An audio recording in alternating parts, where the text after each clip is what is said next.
Out of it. What you know about me? Seen it all, heard it all. Oh, what you know about me? I done it all, just want it all. Oh, what you know about me? I seen it all, heard it all. Oh, what you know about me? Oh, what you know about me? Oh, what you know about me? We is back, y'all. Y'all know what it is. Episode 244. Welcome to More Than the Title. Y'all know what it is. I'm your host, as usual, Jared, Chief Revenue Officer, Outside the Box Digital.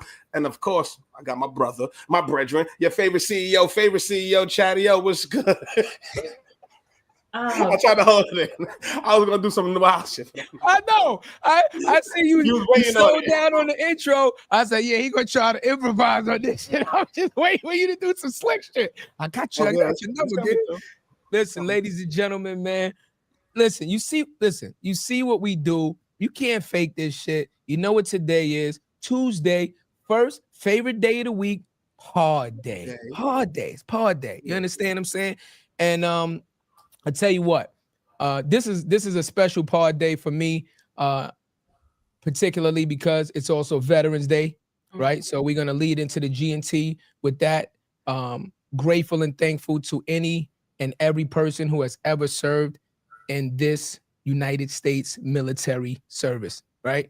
I don't care what branch you were in. A lot of times as service members, men and women, we have a pride thing, so we kind of pick fun at each other and, you know, laugh and joke at each other, but this is serious business. A lot of people put their lives on the line every single day for this country, for life, liberty, and the pursuit of happiness. So, I'm going to say hoorah to my Marines out there, hoorah, but also, like I said, happy Veterans Day to anybody who has ever served in the military services. The military services, we truly appreciate your service.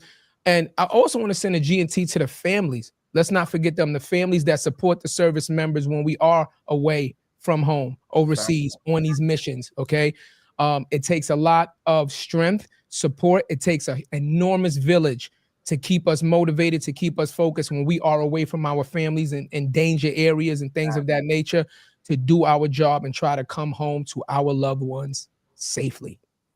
So G&T, happy Veterans Day to all service members, prior and future. If you're thinking about joining in, hey man, it's nothing wrong with serving your country, right? But grateful and thankful to everybody who has served.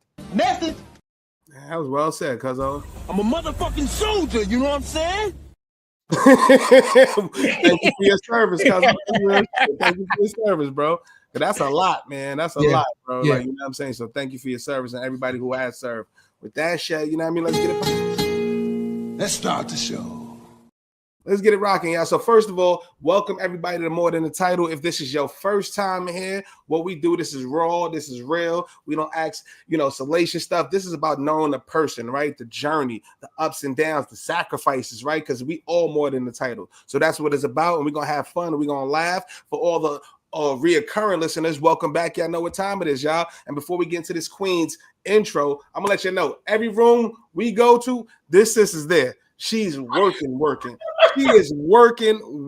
I promise you, she's working. And so this was long overdue. You know what I'm saying? So, Right. And before you get to her bio, because she's working, and because she's on the show, we're going to start by saying phenomenal. Another phenomenal guest. Listen, here we go. Hit that like, hit that button, right? So you could download this episode. I guarantee you, we was talking in the green room already. She's gonna drop a lot of gems on you. This is a super, super intelligent woman who is highly motivated. I promise you, you're gonna learn a lot on this episode. We're gonna laugh, we're gonna joke as we always do, because we're batting 1,000. 1,000 of them things. 1,000. You know what we don't miss. We do. We don't miss. Yeah. We don't miss it. Little pat on the back. We'll take a little pat. They say we don't. They say we don't sit down and accept our small wins and victories. gotta give yourself flowers because a lot of come on, Nikkia. Yeah, we say phenomenal a lot of times, and we haven't been wrong yet. So a little pat on the back. I love that. I ain't mad at that. Yeah, but let's give her the flowers. You know what I'm saying? So first of all, she's the co-founder of Brand Saver and a master storyteller who's been shaping the way some of the biggest brands connect with people. We're talking about Amazon, Meta, Ryder, so many more, y'all. She has over 15 years of leading in marketing communications, helping brands find their voice and tell stories that actually mean something, not the fluff. You know what it is? And you know what happened as a result? She's been recognized as one of PRSA Georgia's 40 under 40 women we admire, top 50 leaders in Georgia, and not for what she does, but for how she shows up. She's from speaking at Cannes Lions to the Essence Festival of Culture to mentoring the next generation of storytellers. She's proof that creativity and storytelling and strategy can live in the same place. So y'all seen her at Out Front. Boom. You've seen her at Black Week. You've seen her in Cannes. You see her in the boardrooms. You see her on the calls. She's putting in his work. So let's introduce our sister, Miss Nikkia Adolphe, y'all. Let's get it. I don't think I've ever had an intro like that, guys. Wow. Like, I'm blushing. I like it. I like it. Welcome, sis. Appreciate you. Thank you for having me. I mean, I can speak the same about y'all. Like, I see y'all everywhere. Y'all always putting in the work. And that's what it takes, being in this industry that we're in. You know, you have to keep that grind going constantly. So thank you for that. I appreciate it. Love, sis. But that's the hardest part. Keeping the grind going. I always say the name of the game is stay in the game. And that's the hardest part. Right? Yep. Like doing it when you don't want to do it, like making the sacrifices to do it, right? It's up the late night brainstorming. You got a new client meeting in the morning, right? You got to knock this out the park. Your month might rely on it, right? Are you still going to stay in the game? You know what I'm saying? Like, or knowing that you're sowing the seeds that I have sown back in Q1 are finally being harvested. There it goes. Okay. And so that speaks volumes in terms of, like you said, being consistent and staying in the game, because you have to. It can't be an inconsistent, thing that you play when you're trying to really reach success. So message. See, what did I tell you already? See, she's starting already. We only 7 minutes in and she's starting already. I tell you, crazy. But you know how we like to start the show, Cuzzo? Let's do it. Let's start from the beginning, sis. Tell us about some early influences growing up. What was early in his life like? Man, well, what can I say? I'm from Atlanta, born and raised in the A. Forever, I love Atlanta. Yeah. I will have to say when I first started, early influences, like a fun fact about me is that I grew up Buddhist. A lot of people are shocked when I say that, but it really shaped the person that I am today. I get a lot of my values from the practice of Buddhism, and while I don't practice today, it was a very positive influence in my life. And so when you think about kindness, when you think about patience, when you think about karma, cause and effect, that's a very high principle, about good actions leading to good outcomes. That was something that really stuck with me and really was an influential part of me growing up, and just how I approach life and work. And a lot of people say that I kind of lead with optimism. I'm a forever optimist, and I feel like you have to lead like that, especially, being a founder, being any type of title that you have, right? And just having that courage. So I will say that. And I also think one of the inspirations I think that actually led me into even getting into comms actually started with this woman that I saw on the TV at the age of 6, and her name is Amanda Davis.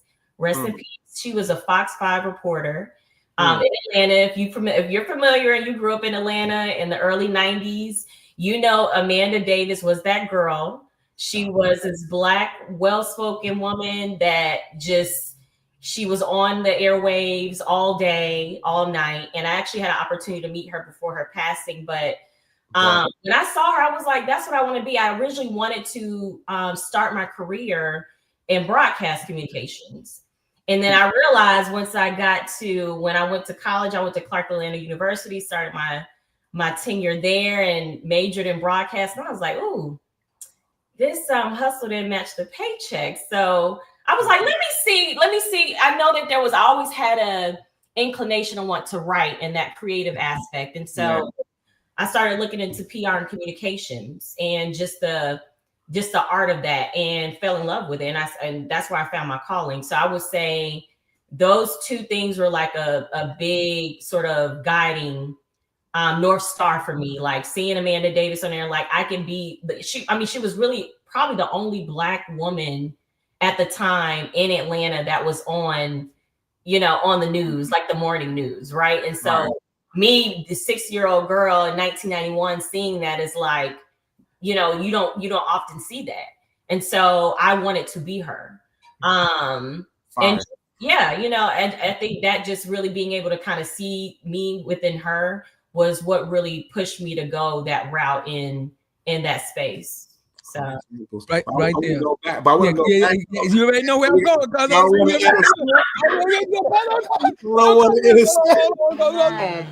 Pardon me, sugar bop, honey bun. I don't mean to intercept.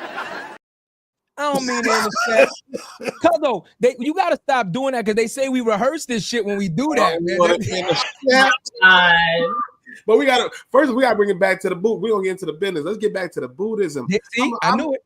I was like, yo, first of all, I've never heard anybody that grew up a Buddhist. Right? So I would love to know how you got it. I was like, y'all watching Golden Child? What's going on? What's going on? I've seen was Kung Fu flicks. I ain't gonna lie.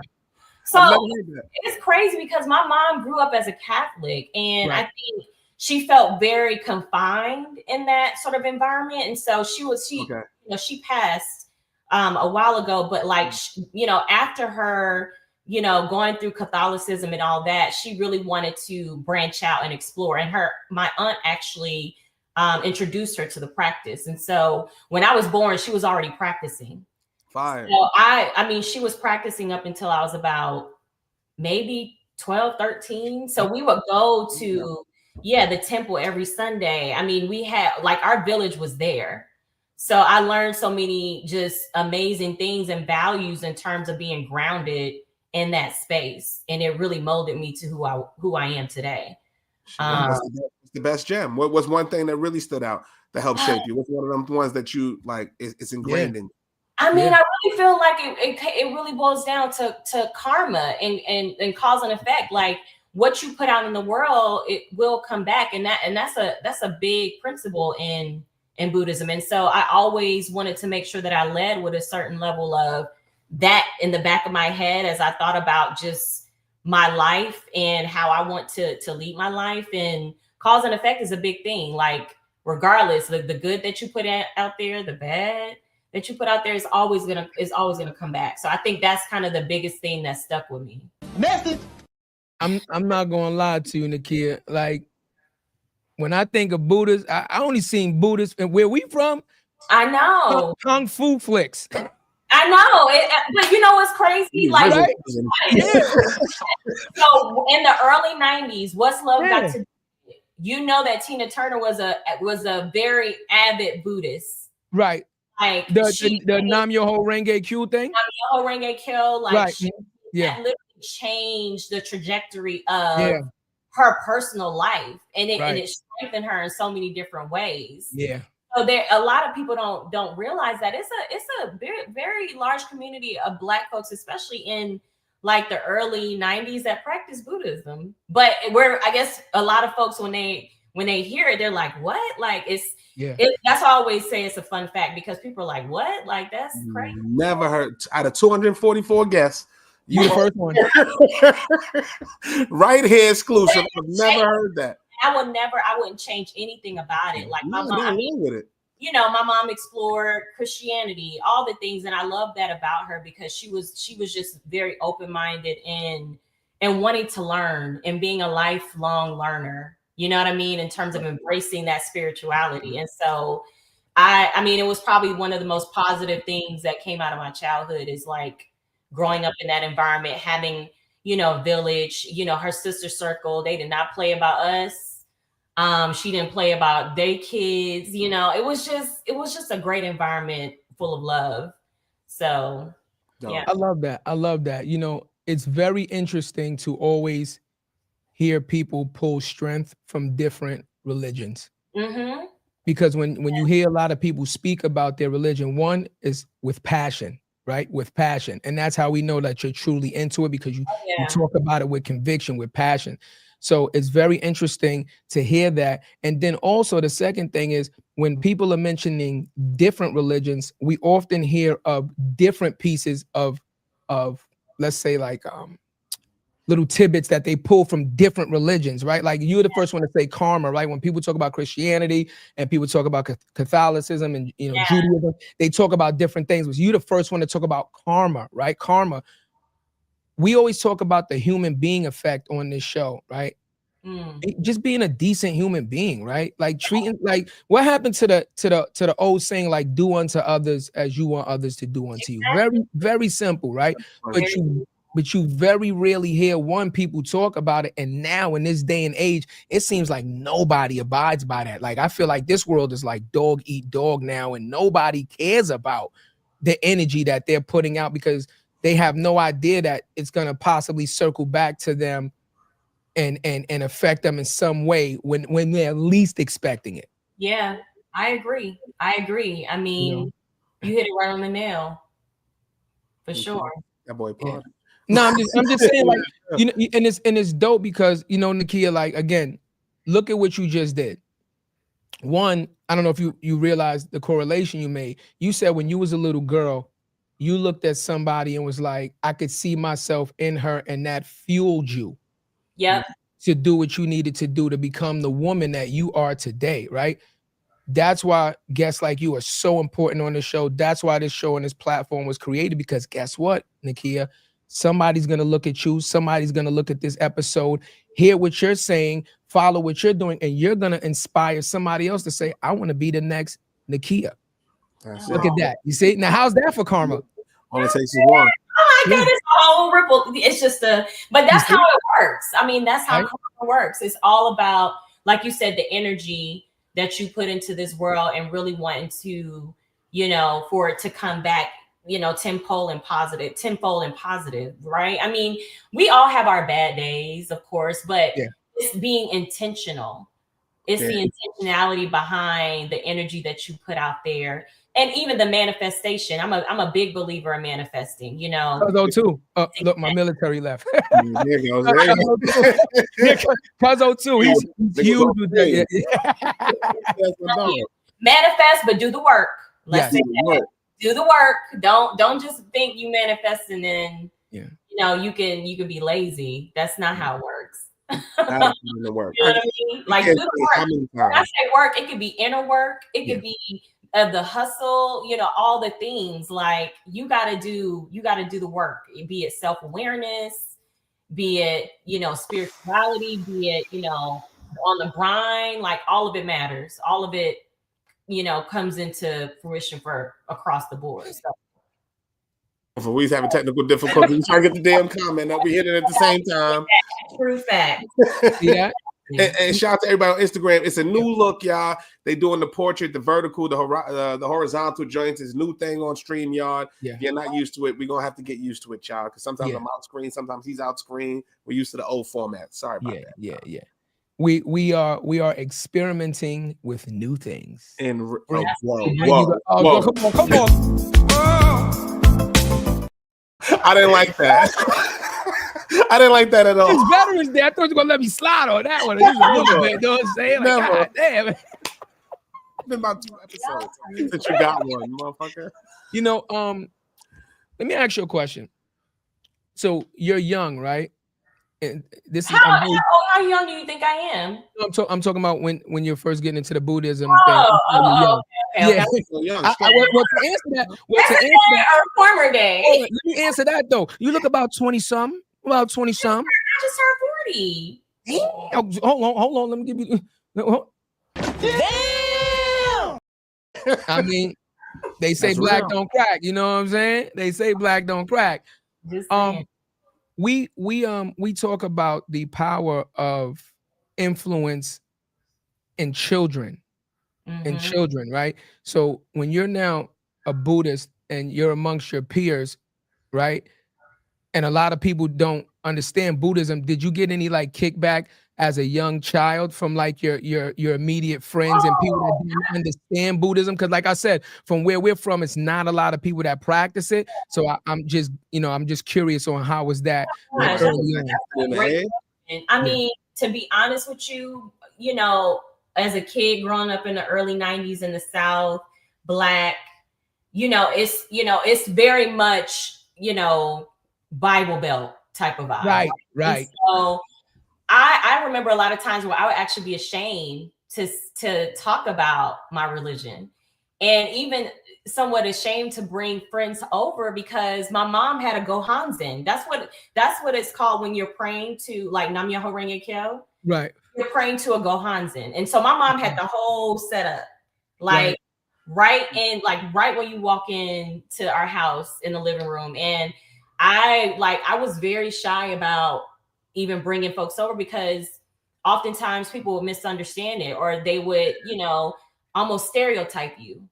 So it wasn't until I got older to really understand like the power that being in that space that my mom gave me and gave us. Like I was like, oh my God, that was a superpower. Like there was no reason for me to be ashamed of it, but because of society and judgment and all those things perpetuated those, that aspect of me feeling embarrassed as a kid. But now looking back, I'm like, that was probably one of the best things that I could have ever experienced and be proud of that I was able to experience in my childhood. So yeah, I mean, that definitely came up. It was, and my first cousins were actually, because again, like I said, my aunt introduced my mom to Buddhism. And so my first cousins also practiced Buddhism.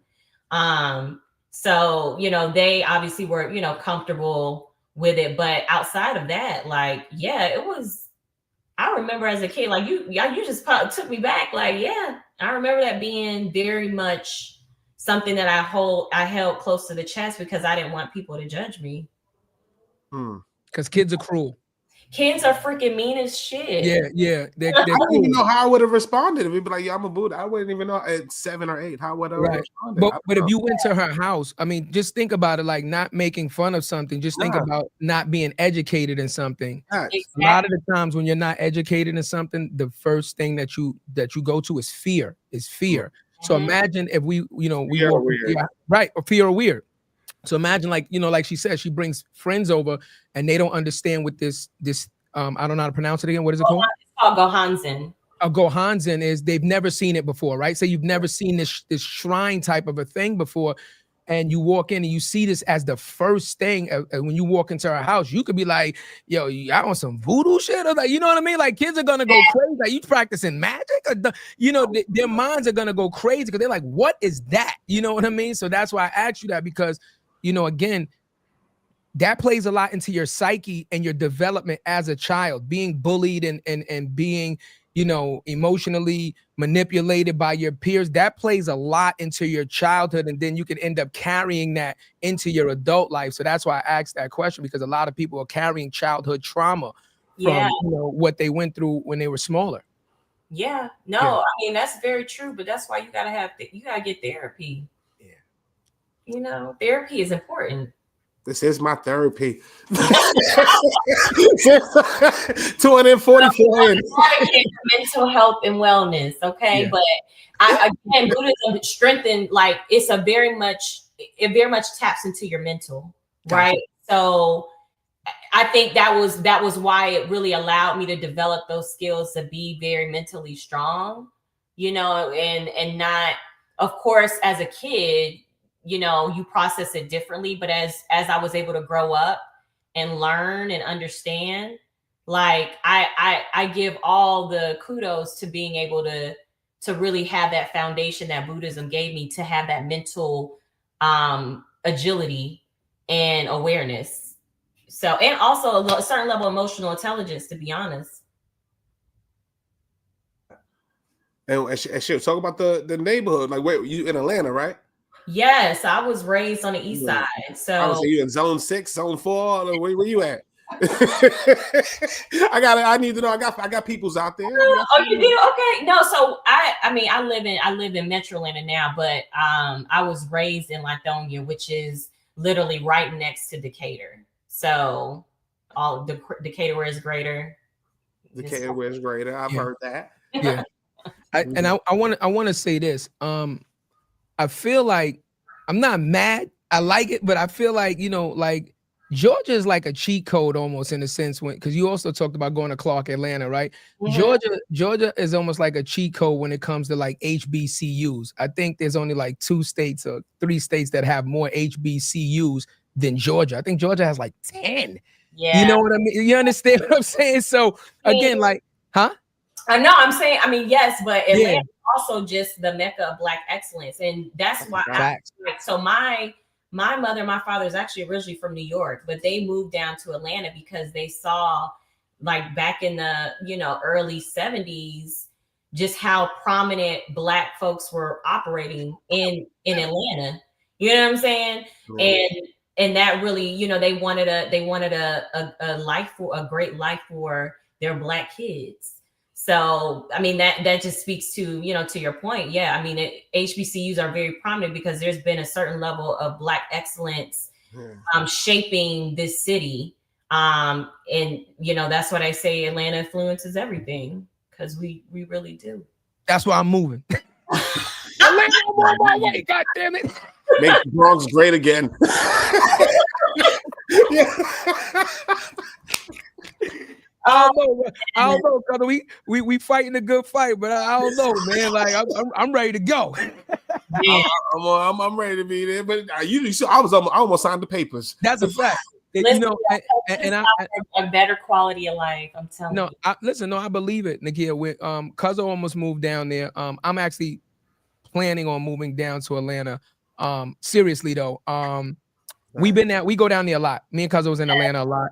And for me, it just feels like home. But then I think about it. A lot of my family, from my maternal side, is from Savannah. So a lot of my family from Georgia. So you understand what I'm saying? So maybe that's why it like connects to me.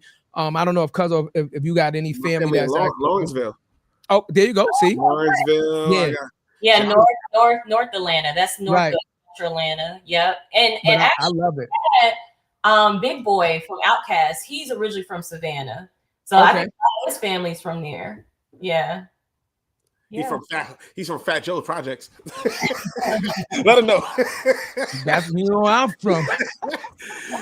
I'm right at the block from Peter Guns in him. I don't know if that's something. That's cool. Big Bronx, not the little one. Big Bronx. Yo, so okay, so we're starting now our journey. We have a great foundation in spirituality. It's clear as day that you have a great foundation in your work ethic right now. Let's walk us through the stages right after school. Now you graduate.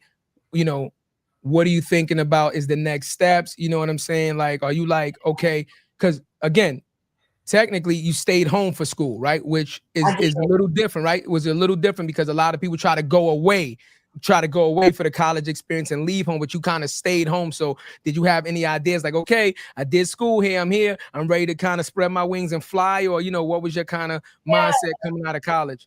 Well, funny enough, I mean, I ultimately did want to leave, but at the time my mother was going through, she was really ill at the time. So I decided to stay in Atlanta.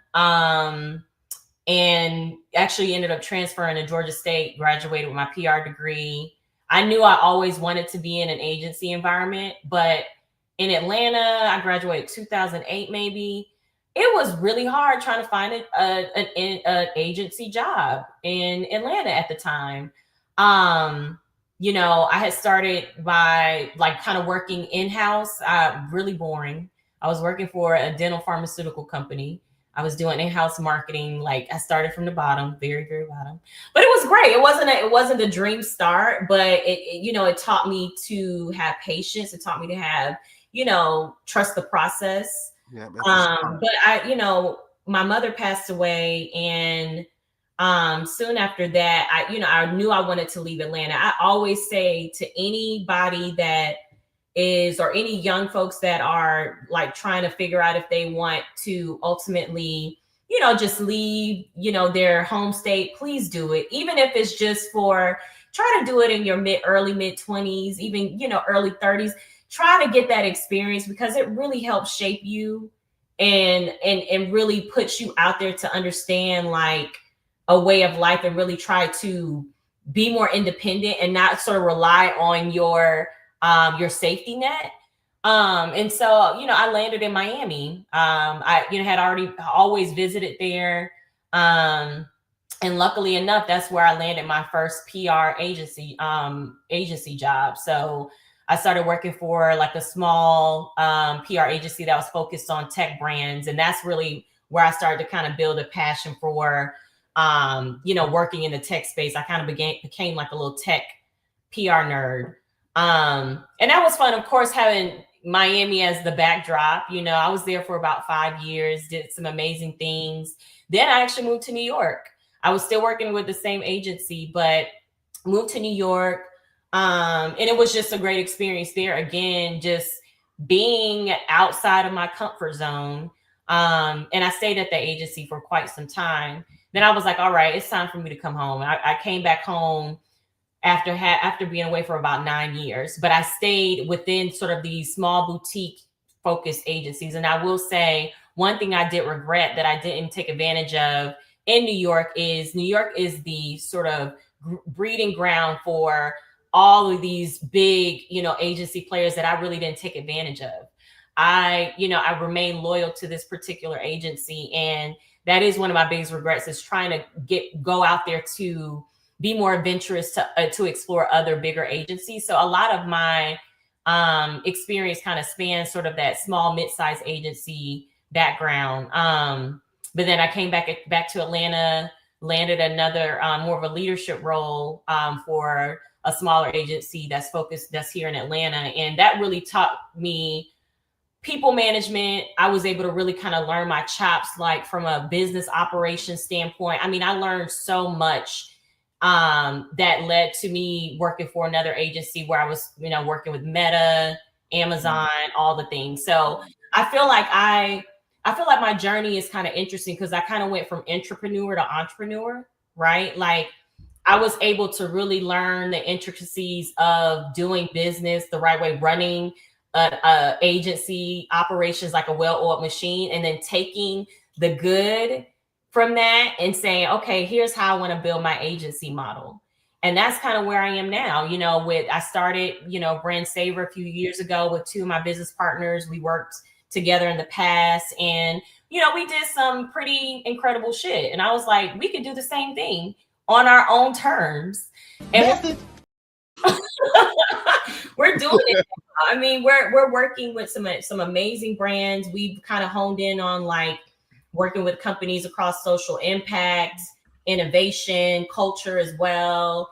But it's been a grind, but it's paid off because, like I was telling Jared earlier, Q1 definitely it was looking really meek. But now those seeds that we planted in Q1 are now starting to bear fruit and harvest in Q4. And I'm very grateful to be able to kind of, again, trust that process.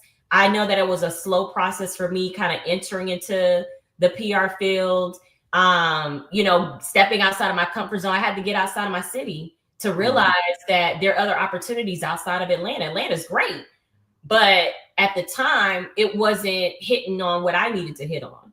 Right. And I knew exactly where I wanted to be as it relates to the industry, what I wanted to pursue. I knew I wanted to be in a leadership position eventually, which I was able to. And it was all those great things landed me here to where I am now, where I'm, building a 7-figure business. Right. So. Oh, hold on. No.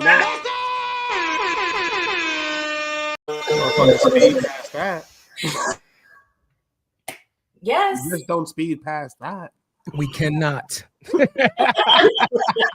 talk about that. Yeah, and you said something that's very key. That's very key, right?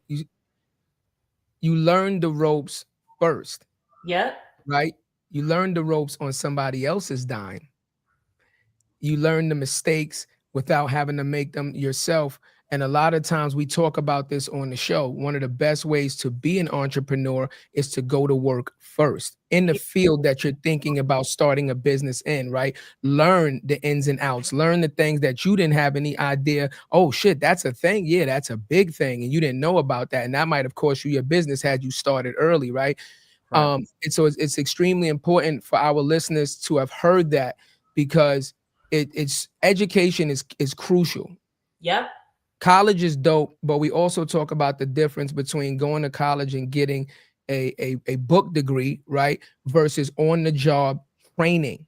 That on the job training most times is 100% better than what you learn in those books, because that's what they're doing in real time. In school, you learn the theory of things, the theory of things, but you were learning it in real time. And then you said, okay, I'm gonna sit here and I'm gonna be loyal, which again, you might have taken loyalty at that point and said, oh, that's a mistake, I should have jumped around. But think about this. Because you were loyal and you stayed, and you continue to build that relationship with the company that you were, made them more comfortable with now letting you in certain rooms and things of that nature, which ultimately gave you more information than jumping around. Because every time you jump around, you have to go to, okay, this looks like a dope opportunity, but it's with a new team, new management, new leadership. You don't know if you might fit in there. You don't know if you're actually gonna like it there. You might actually jump ship looking like, oh, the grass is greener over there, and then get there and be like, I cannot work here. No, but absolutely cannot. What I'm gonna say is though, depends on where you are in the station in life, bro. Okay. At the end of the day, like you got to take risks, especially in this industry. In this industry, you got to take risks. It's all about relationships. I learned that the 10th year. That's why we started the LinkedIn. Right. That's why. Because you realize it's like the black book. Who can you talk to? Who can you know? You can't be successful until you learn failure, right? Like I took the risk. I was the top performer in my first job, bro. I was $250 a quarter. I could have been making an extra 20 grand a quarter just to sit there and not make a call and just getting reoccurring revenue. Just been chilling, bro. But it wasn't fulfilling of me. You know what I mean? It wasn't fulfilling. It's just like, I could just get the check. It's cool. I didn't know what can was. Went to can. We jump out the everything that I've had done good in my career is because I jumped out the window. That's so true. You got to take risks, but I also feel like they got to be calculated, right?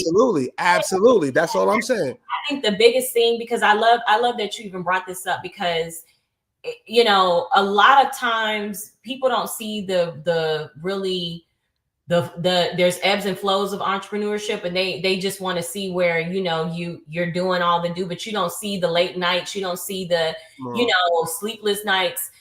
I mean, these things, I think me being able again to kind of go back to that entrepreneur aspect, me being able to work the way that I worked as an entrepreneur inside an organization allowed me to take the good out of what like the business model was, resource allocation, how to make sure that I'm allocating, you know, my team appropriately. I was able to take that and build an agency model that can be sustainable to reach those 7 figures, right? Because you're not just going to reach 7 figures just off of $1 and a dream, right? There has to be strategy. Message.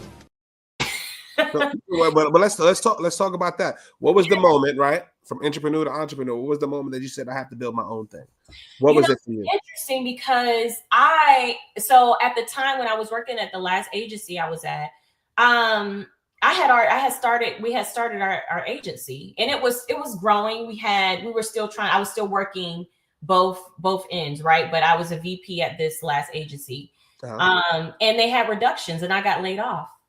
And so that layoff was really, the setback was really the scale up for me, because that allowed me to free myself and really allow myself to be autonomous with my thinking, with being creative, and really getting into and kicking into high gear. Because let's be honest, like when you're trying to, you know, grow, build a business, but then you're working full time, you're being stretched really thin, right? And you're not going to be giving your full 100% to that baby or that business. And so it allowed me, I was fortunate in a fortunate position where, you know, I had, you know, savings. I planned accordingly if and when these things happen. So that way I didn't feel like I was stretched thin trying to grow this business the first year. We already, you know, the first year we were good, but it wasn't to where we needed to be. And now we're doubling our revenue, right? And so I feel like it was a setback to the scale up. That's kind of how I feel it was, where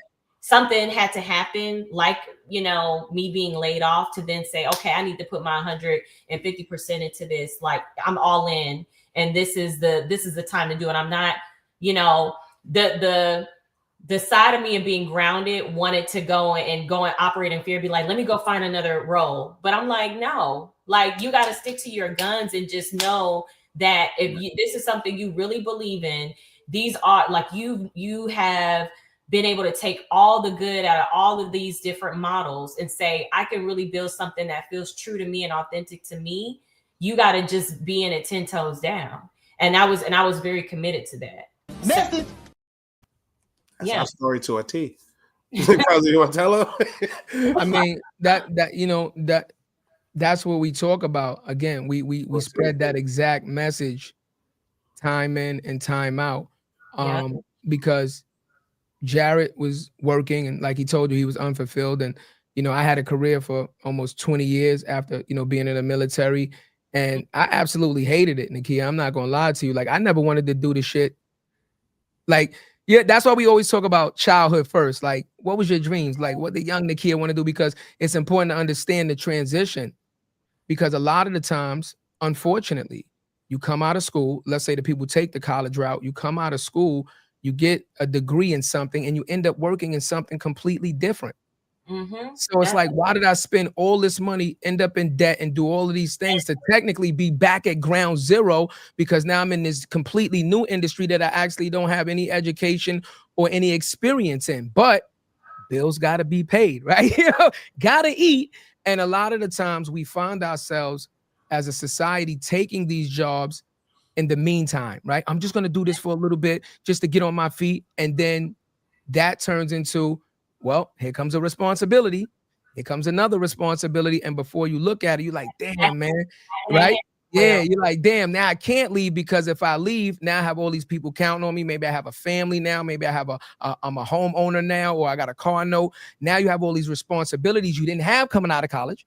Yep. And now your decision to pivot, right, and to jump out the window is 10x. It's that much harder.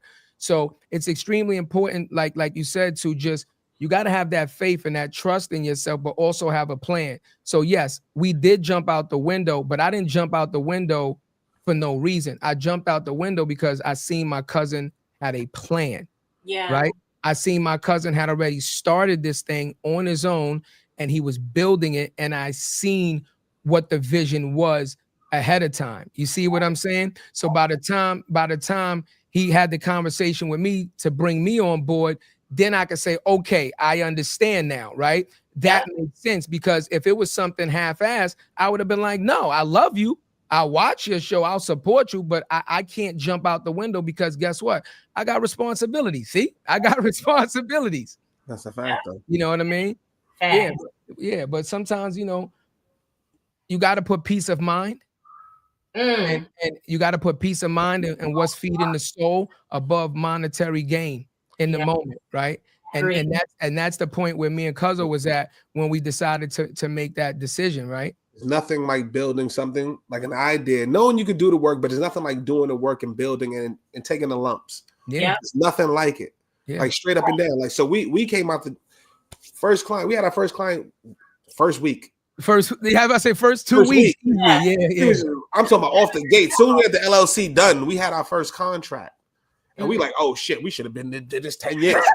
And that's what my sister tells me all the time. She was like, I've been telling you. You know, and she's like, I've been telling you this for years. And I'm like, you know what? But it had to be in the right time. Like, it's all about timing. You know what I'm saying? And there had to be a strategy behind it. There had to be a plan. Like, I wasn't about to just, of course, you know, I didn't plan on getting laid off. But again, I had already had this business in the works. We were already working on building the foundation. I had sort of, my financial plan set up. And so there was already a plan. It was just a matter of like, okay, there's no operating in fear, just do it. And not being not going back to that constant what feels right or what's routine, right? Like sometimes you gotta maybe scale back on some things, like, you know, on a day-to-day luxury in order for you again. That's hard. Get back to the scale up, and the setback requires you to think about things that you may not need maybe in that first year. And I think in a society where, you know, we're always craving new and these types of things, like it's difficult for people to kind of wrap their heads around that, but there's a certain level of discipline that comes with that. And if you want it that bad, you'll do it.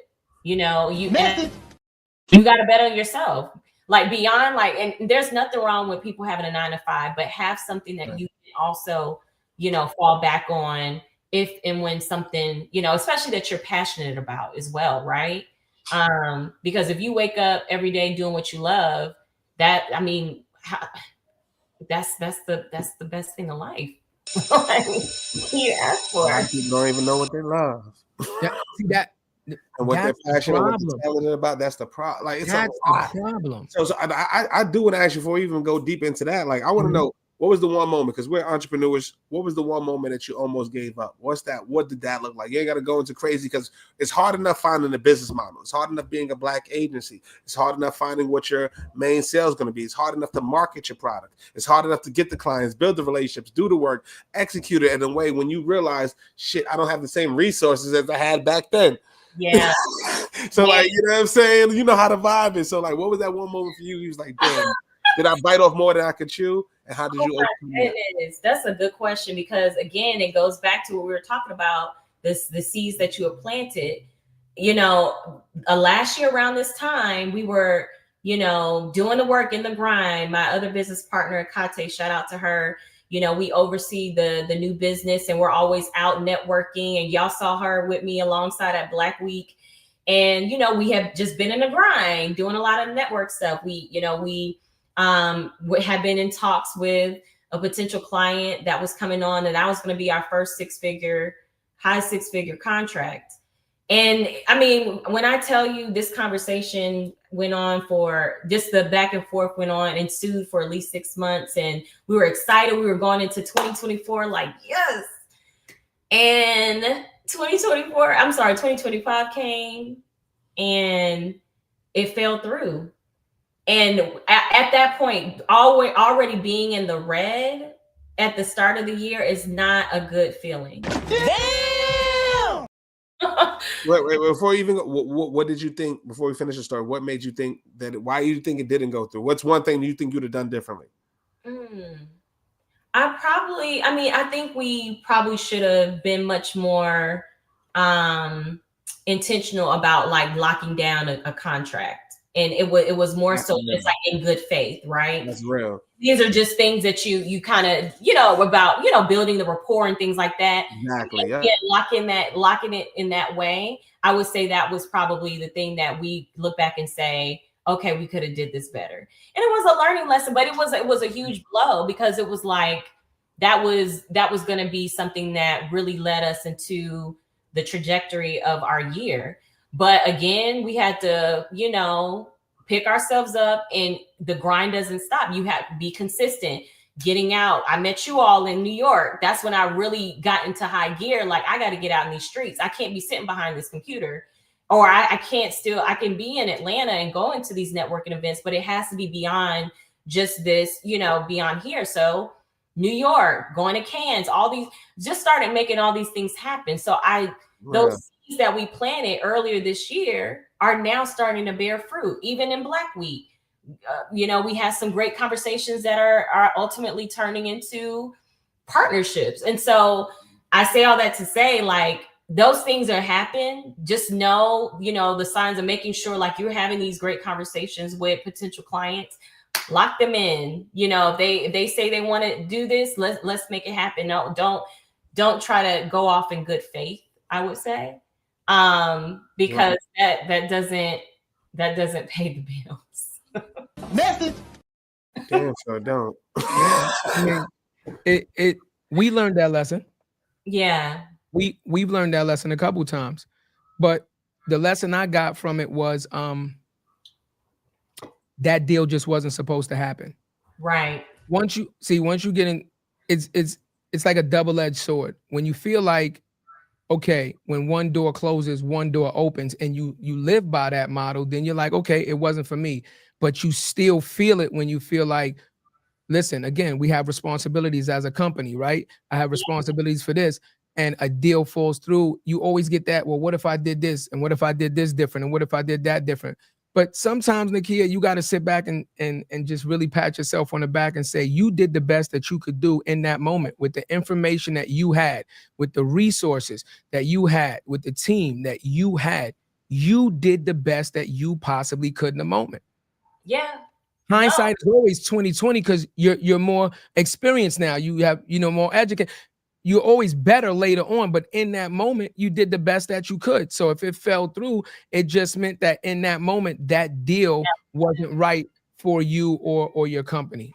I think that's just, a way we have to just look at it, because you're not going to get every deal, right? We know this for a fact. There are billion-dollar companies right now, billion-dollar companies that don't get every deal, right? Absolutely. Fortune 500, right? You understand? Like, no company says, we've been in business X amount of time and we've never had a deal fall through. No company ever says no company ever, right? But you got to put it in context too, right? Like, as a small black business, small business is hard when you got your forecasting your revenue for Q1, Q2. You've got employees, you got responsibilities, you got to pay for the technology. They're going to take that out the thing. You got to make sure you make payroll. There's a lot, so it takes a toll on you, right? So there is a lesson in all of that shit. Like, it's a lesson in like, yo, look, what should I've done differently? Because guess what? The one that is meant for me, I'm going to perform at the higher level. Right? Yeah. I could have stayed up a little extra hour. Matter of fact, I know that wasn't effective. It took me 2 hours to do that. Why would I do that? I'm gonna do something else to take me a half an hour. We experience this shit all the time, right? All the time. So like it just comes down to that. Like you said, you gotta risk it. You gotta risk it. You got to, and I think you guys got to be smart with growing your team as you scale. And I think that's one of the things that we're doing really well. We didn't take on to where we wanted to be. Oh, we gotta, make payroll. Like, no, we're gonna do this a smart way. The new business is a priority. As we bring in the new business, we, of course, we're interviewing folks and consultants.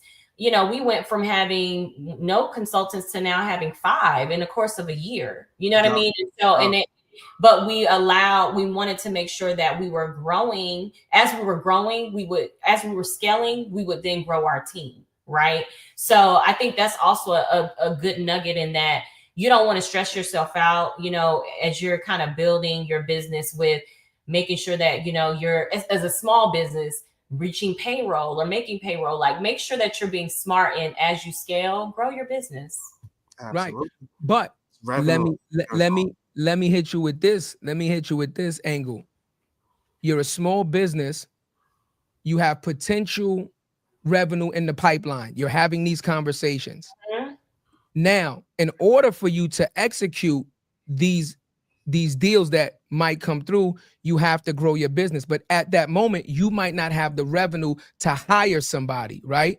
Mm-hmm. Now, this is what a lot of small businesses go through also. How do you build a team when you don't have the financial resources to give somebody a salary up front, and you only have the vision of what the business could be and what the revenue could be? Can you talk about some experiences? Yeah, you understand what I'm saying? Like when you were trying to get somebody to join a team, but you might not have had the resources in the moment to give them. Can you talk about something like that? Wait, just give you context. I would say it might be, you might have a 7-figure deal, 6-figure deal, and they might pay on a net 90. Right. Yeah. Right. Like, what do you do then? I think it kind of goes back to how you start, right? Like building your foundation. You may have a couple of great retainer clients where, and again, for me, I have 2 other business partners. So it's not just, I'm just not sitting on an island, which I feel, grateful for. You have a team. Everybody has swim lanes in that agency, right? So maybe the first 12 months, you're going to have to dig in and do the work, but making sure that you have that sort of retainer where you're taking out a portion of that set aside for any sort of future forecasting. That would be my first level of advice, making sure you have some level of savings to build off of wanting to scale your team. 2, business credit. Business credit is essential. Like you have to, and it's not to say that you have to make payroll via your business credit, but that's going to allow you to kind of grow that as well, because that's just as important. But I think also too, like, in the way that we're growing, we're working with consultants. So again, having those ongoing conversations with potential folks that you want to bring on board, I think is super essential. Already having a great network. I've been tapping into my network to build out my team as well, because I know there are folks that I can trust, and I can, and they have the bandwidth to take on an opportunity, and we can hit the ground running. But also to making sure that you have your processes and systems in place, so when they come on board, it's seamless and it's smooth sailing. Message. Process is so important. When you build processes and systems, you can scale so much more seamlessly. But I think people kind of overlook that, because there is a lot of, there's a lot of work that goes into that. And then, but once you follow it, you're setting yourself up for success in your future business, for success, to be healthy and sustainable. That's a fact. That's an absolute fact. And again, we've talked about that extensively also, right?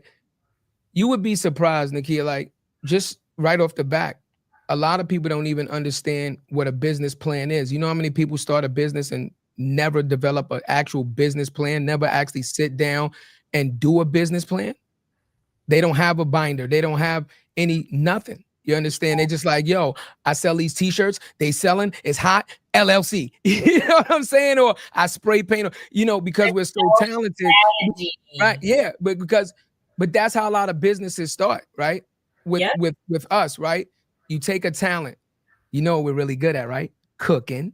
You take a talent, right? Oh man, I sell these dinners at $10 a plate, $7. I always sell out. Somebody says you should open up a food truck, right? Like your friends say, everybody always does. Yo, you got a talent for. Why don't you open up a food truck? You ain't got to open up why don't you open up a food truck? You might have a couple dollars, and because business is booming, you just be like, yo, let me just open up the truck, because if I still keep the same customers I got, everything should be all right. Now you've opened up your business, and you might have invested and took this jump, but you never set your process. You never set your stand. You never set your plan down. So now, like you said, if something happens where you take a slowdown or you need to hire and things of that nature, now you start to go down a little bit of a tailspin, because now you don't really know what to do, because you didn't have the foundation in place. You just kind of jumped in. Yeah. Exactly. A lot of small businesses make that mistake. Because at the end of the day, there's so many, like you just mentioned about food truck, yes, you may be talented in this. Lots of other folks are. You know how rife the competition is? And that's where the brand storytelling, the messaging comes in. How do you stand out? Like, what's your story? Like, even how we just kind of talk, just from my upbringing.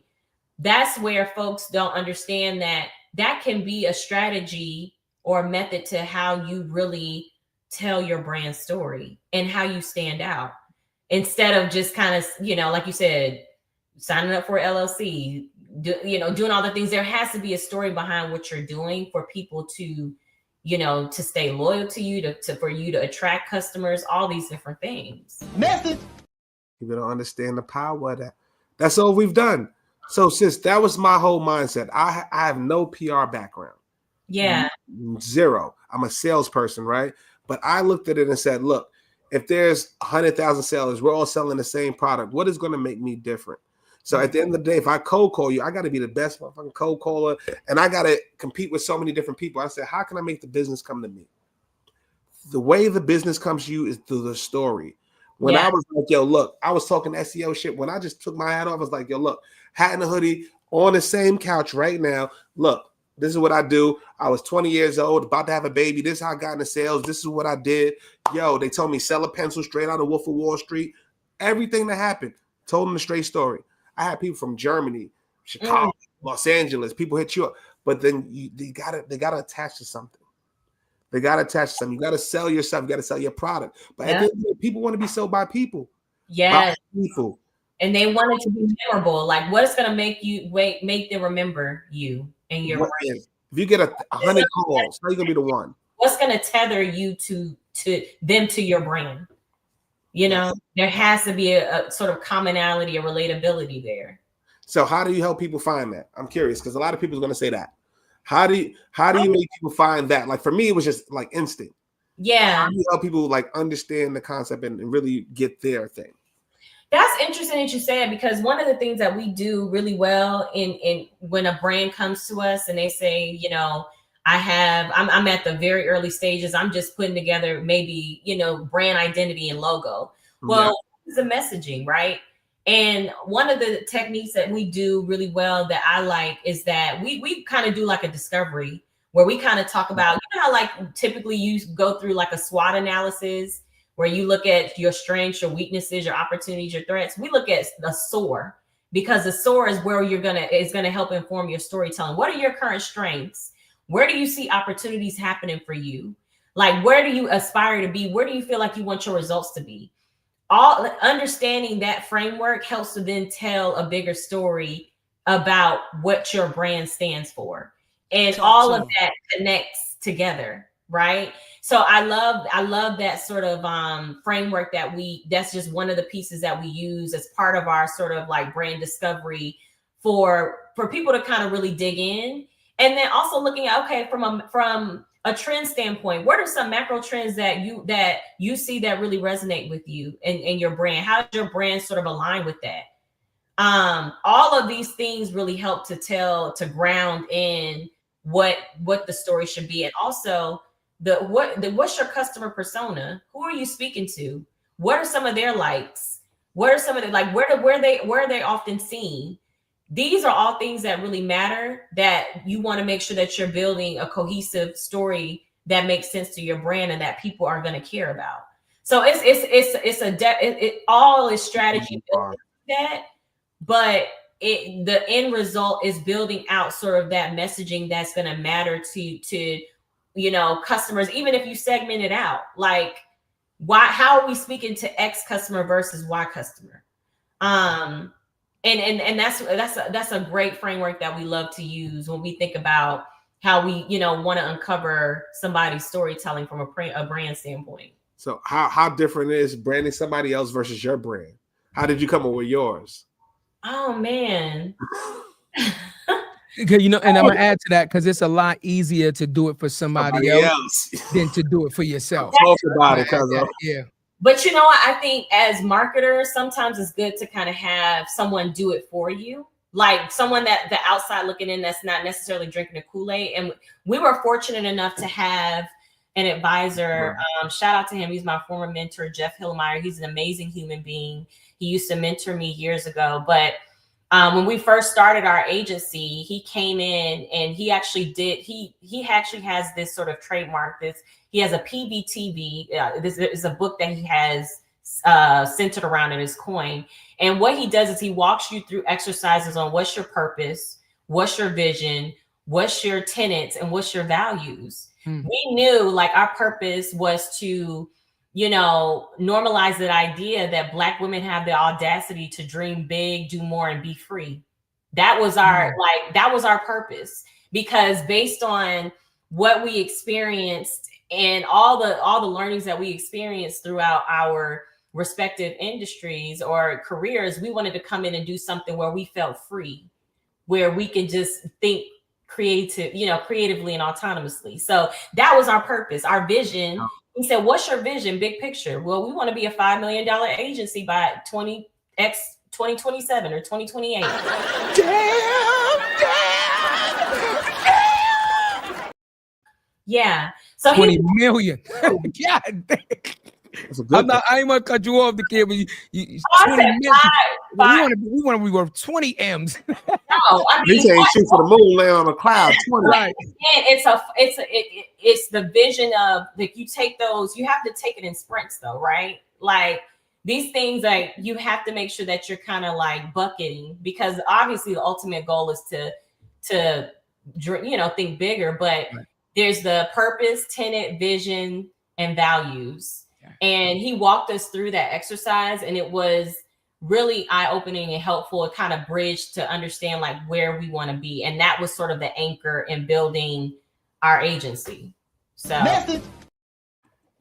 shit, I gotta ask you, how did you come up? Again, it says pricing. How did you come up with your model for the agency, right? Because one thing that we're struggling, like a lot of agencies do by per the hour model. You do by deliverable. Like, how do you do that, right? Because that's the hardest thing we found out as a problem doing our agency. We didn't want to charge anybody by the hour. No, deliverable. I feel like now like agency models are moving away from hourly. Like it's so archaic. Like you know, and people operate at different higher levels when it comes to performance, right? And so we typically do a retainer model.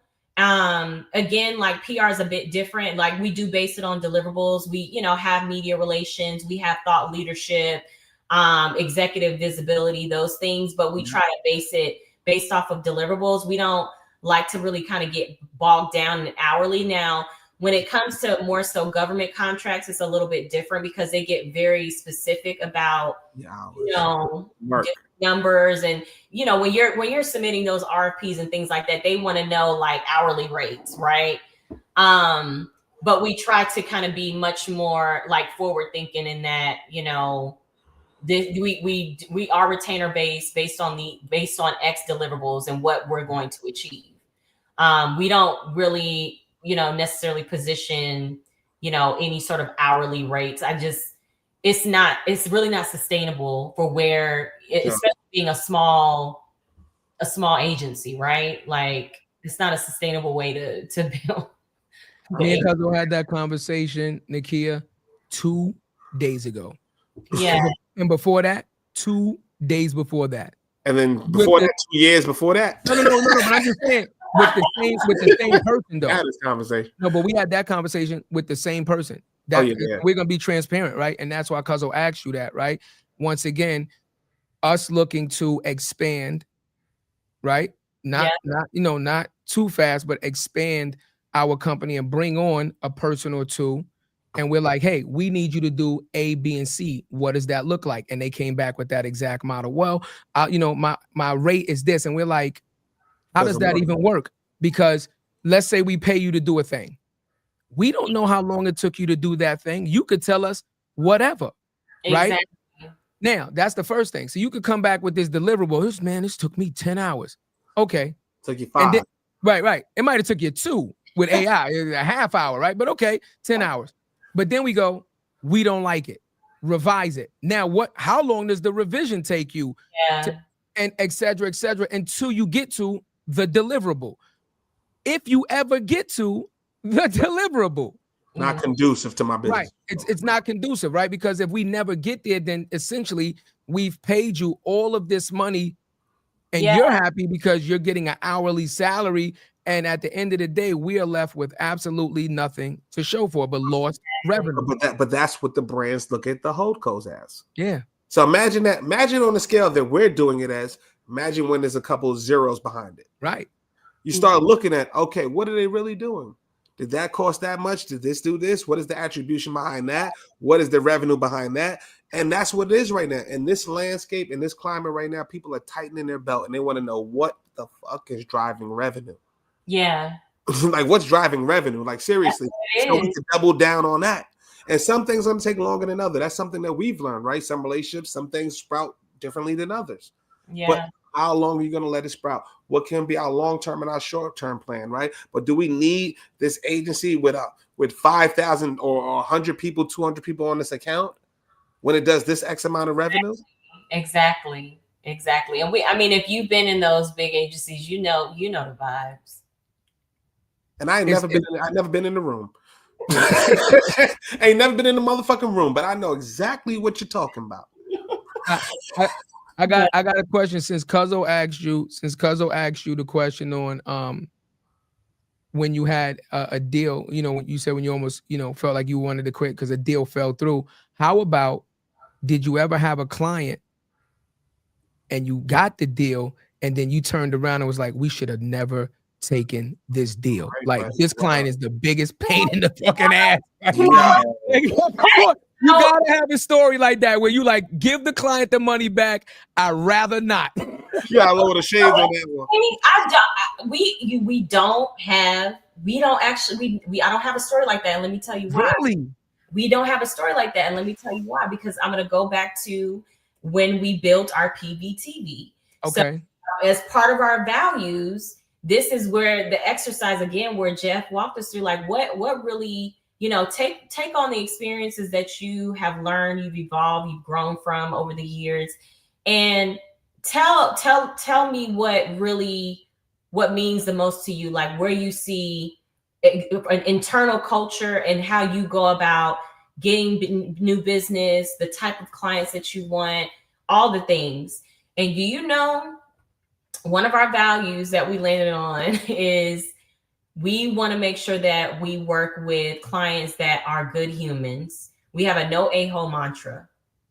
And that means being able to work with clients that really understand what we do. They appreciate what we do. And we have not run into, fortunately, like we've had really great experiences with clients. Now, of course, you have those where, there may be projects and it may just be a short-term project. And of course, you may want to, continue the work, but there may be budget constraints or things like that. But we haven't really had any experience with that, because going back to that PVTV and really being true to our values, we said that we want to work with folks that are just good humans. Good humans, and we've stuck to our guns, and also maybe it's a power of manifestation, because we haven't experienced. But go ahead, Cuzzo. You know where I'm going. No. So a situation like you're doing an RFP. You mentioned that earlier, right? For people who don't know, that's a request for proposal. Yeah. Coca-Cola asked for a request for proposal. They want to do a PR campaign.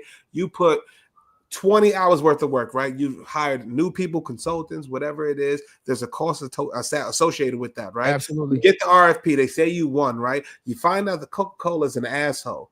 What do you do? That's the real. The real is you're gonna take that deal because you put too many. It depends on where you are in the station. So I just want to give the full context. Like sometimes you have to take it. So the TPT, I've heard, and it's a great model. Right, it's a great model. I take. You have those moments. You're right. You don't know. I mean, especially with RPs, you don't really with bigger companies like that. You don't really know. Who you're going to be up against, or who actually is going to be the main point of contact. But I would assume by the time you win that said client, that you've already had conversations with the potential person that you're going to be the day to day. Again, sometimes it's a matter of having to suck it up and say, you know what, here's how we have to handle this and be strategic. But we just haven't really had those experiences. I'm like, thank goodness. I like it. And I think maybe it's the power of manifestation again. Like we haven't like. No, I just want to say, like, for anybody who is an agency owner, that there may be the flip side to that. Right. No, sometimes you don't know who they are until you actually do the work with them. Like everything's great on Discovery. We have a great time. It's 45 minutes. We went 10 over. We're laughing. We're joking. I know your kid's name. I know exactly what you did. You had an injury. I know all that shit. I know your dog's name. And then when the contract is signed, sometimes it changes, right? Whatever it is, sometimes it changes. So I just want people to be understanding of that. Right? And let me take it a step further too. Let me take it a step further, Cuzzo. How about this? We just been talking about realistically on this show. Your network is your net worth, right? We talked about that. Now let's stay with that. Okay. Now, how about you just said a good person, a person that knows you, a person that sees your work and understands what you do and believes in you. Let's stay with that. Now imagine you reach out to your network, or better yet, your network reaches out to you and says, hey, I have an opportunity for you. I love you guys. I've supported you guys for X amount of time. I've known you, blah, blah, blah. I have an opportunity for you. And you're going to be like, well, the information that I have right now, you're a pretty stand-up person, whoever you are, right? And if the opportunity looks good, you take it, and then it's good for a while. And then that person becomes something that and does something that you're like, I would have never thought that person ever did it. I just want the audience to understand there is no perfect answer to this. The reason that we ask these questions to all of our guests is to give you guys the information so you can see the ebb and the flow. Like Nikkia said, you can see that there is no one path direction to success in this model. Yes. Right? You can go, Yes. you can go government, you can go friends, you can go close family, you can do this, you can do that. You can have all these things in place. And Nikkia was fortunate to say, hey, guess what? I didn't experience these things, but guess what? A lot of other people might experience these things. And that's what we want to let you guys know, that just because one person didn't experience it doesn't mean that it's not out there, right? But we want to educate you guys and plant the seed, like Nikkia said. And look, the message is vet your people, right? Try to vet the companies. Do your homework, right? Don't just look at the dollar sign of the money that you could possibly be making off the deal and go, F it, I'm not going to do my due diligence on whoever's giving me this deal and just take the money, right? Because you not doing that due diligence, unfortunately, and I'll tell you, Nikkia, we had and I'm gonna be transparent, like we had a situation like that where we was bringing in revenue, absolutely no problem for months. I mean, and doing above and beyond. When I say over delivering, Nikkia, like we should have been charging double for what we were doing. But you know what we did, right? We had the motto on karma. We are working in good faith. See, we are working non-transactional. What we're working, building the relationship between us and the person that gave us the opportunity. And we and instead of doing lackluster work, saying, oh, that's my homeboy or my friend or whatever that put me on. No, we said we're gonna make you look good. We're gonna make you look real good. Yeah. And we put in double and triple the work, and we end up getting jammed for it, like majorly jammed for it. You understand what I'm saying? So that's why we asked you this question, because our audience needs to understand there is both sides. You're gonna have some success stories and you're not, but be prepared for both as best you can. You know what I'm saying? I agree. And I think I love that you said that, because now going back to even when during the RFP process, these potential clients are always doing, the talking in terms of asking you questions. You should come to the table with questions as well. Yep. What's your culture like? All these different things, like make sure that, because it's a partnership, it's a partnership. It goes two ways. Yes. And I think being able to come to the table and ask those very thoughtful questions can give you a good indicator of like, what is this relationship? What could this relationship potentially be like? So again, it may not answer, it may not solve all the issues that may come up, because things do happen. But again, like, you learn from those scenarios, and then you think differently about how you approach the other, pieces, the new business that you bring on. Because again, the show must go on. Like, you got to pivot and learn from these things and say, you know what, that's something I won't do in good faith again, right?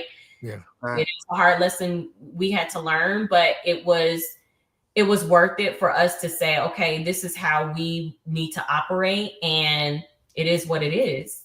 A lot of times, in PR, the strategic counsel of things is somewhat your intellectual property. I mean, right. What we do is very specific. The deliverables are mostly kind of tapped to media coverage, earn media coverage. But there is strategy behind the media coverage. It's not just that media coverage is tactical. There is a strategy behind making sure that you are getting that media coverage, right? And so a lot of that comes with building out fruitful ideas. And what is your intellectual property? You got to hold tight to that. You know what I mean? And like, that's why those contracts are important. And, of course, you want to do things in good faith as you're building relationships, but also be smart about it. Yeah. I like it. Yeah. I like it.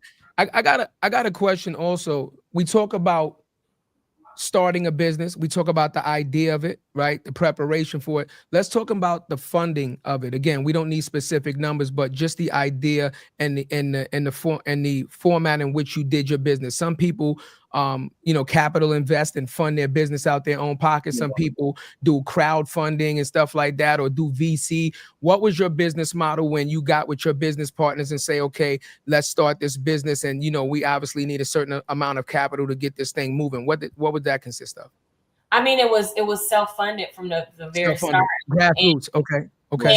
And what's great is that, you know, within the first, I mean, very similar to you guys' story. Like within the first maybe 2 or 3 months, we had our big client that was, you know, it was a great client. And so we didn't really, you know, we didn't want to go down the rabbit hole of doing any sort of like raises, because, you know, when you start to involve investors, that Equity, more equity, less autonomy on the decisions that you make on the day to day. And we wanted to build something where we had the audacity to be free and make our own decisions, and, you know, build something that we were proud of. And so with that came with us really putting in that sweat equity, being self-funded, and, you know, now, you know, headed to that 7-figure mark. So so yeah, we don't. You on mute, Cuzzo. You on mute. I said talk about it. We don't have any investors. We do have a board of advisors that have been amazing, and they've been really instrumental in building relationships, referrals, things like that. But we're self-funded. Okay. So I got a question, marketing related. I'm a marketer. We're marketers. Yeah. Right? So like when you talk about PR, there's a lot of different things. We talk about attribution. We talk a lot of things, right? Like when you pull up a PR strategy for someone, there's a lot of different components and variables to make them be successful. What makes a good PR strategy? Like, what is the difference? You know what I'm saying? Like from marketing, like for people that's listening, and when they hear PR, is it the same as marketing? I just want you to break it down for people. Yeah. So, okay. So when you think about PR, right, like marketing is, you're looking, if you know marketing, it's a funnel, right? Yep. This is a full funnel. You have all different activities that are happening across that funnel. Yeah. The very top is that brand awareness. So if folks, like, brand awareness is where people are really starting to know, that's the first point of conversion, right? When you are, you know, if you want your brand to get recognized, that brand awareness, that's where PR and communication sits.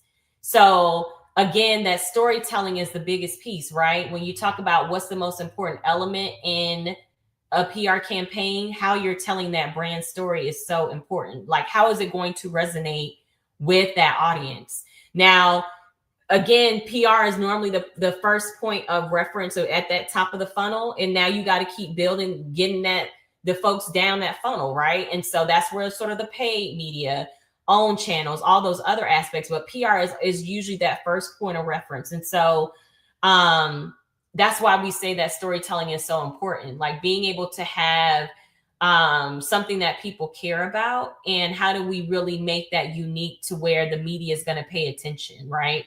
There's so much conversations happening around AI.